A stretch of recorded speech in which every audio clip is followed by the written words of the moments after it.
La tension atteint un nouveau sommet au Moyen-Orient. Des missiles frappent la plus grande base navale israélienne à Haïfa. Une frappe de drone inédite cible également Ashdod. Ces attaques, revendiquées par le Hezbollah, marquent une escalade spectaculaire dans le conflit régional. L'organisation chiite libanaise affirme agir en soutien au peuple palestinien, accentuant une situation déjà explosive. Si ce reportage vous interpelle, abonnez-vous et partagez pour rester informé. Le Hezbollah a intensifié ses opérations militaires contre Israël. Dans la soirée du 24 novembre, une salve de missiles a été tirée contre la principale base navale israélienne située à Haïfa, la plus grande infrastructure de ce type dans le pays.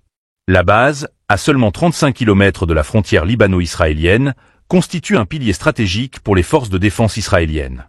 Le Hezbollah a justifié cette offensive en déclarant soutenir la résilience du peuple palestinien dans la bande de Gaza.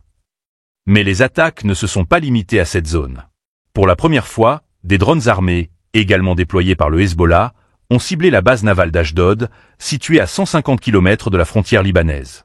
Selon les déclarations de l'organisation, tous les drones ont atteint leur cible. En parallèle, une installation militaire liée au service de renseignement israélien a été attaquée à Tel Aviv. Si les dégâts précis restent à confirmer, des débris de roquettes sont tombés à proximité de zones civiles, blessant 5 personnes qui ont dû être hospitalisées en urgence. Ces événements mettent en lumière les risques croissants pour les populations civiles, même loin des zones directement ciblées. Dans ce contexte de riposte croisée, les forces de défense israéliennes ont confirmé qu'environ 80 roquettes avaient été tirées depuis le Liban au cours des dernières 24 heures. Certaines d'entre elles ont causé des incendies, notamment à Haïfa, où une synagogue a été touchée. Les autorités israéliennes parlent désormais d'une mobilisation accrue pour contrer ces offensives, tandis que les forces armées se déploient dans plusieurs régions clés. Ces attaques illustrent une nouvelle étape dans l'implication directe du Hezbollah dans le conflit israélo-palestinien. La portée des opérations, de Haïfa à Ashdod, en passant par Tel Aviv, démontre un saut qualitatif dans les capacités offensives du mouvement libanais. Israël, de son côté, multiplie les avertissements et prépare des contre-mesures, annonçant une réponse d'une ampleur sans précédent.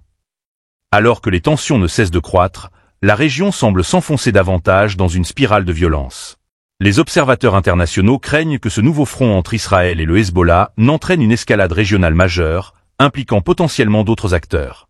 La communauté internationale, pour l'heure, peine à trouver des solutions pour désamorcer cette crise aux ramifications complexes.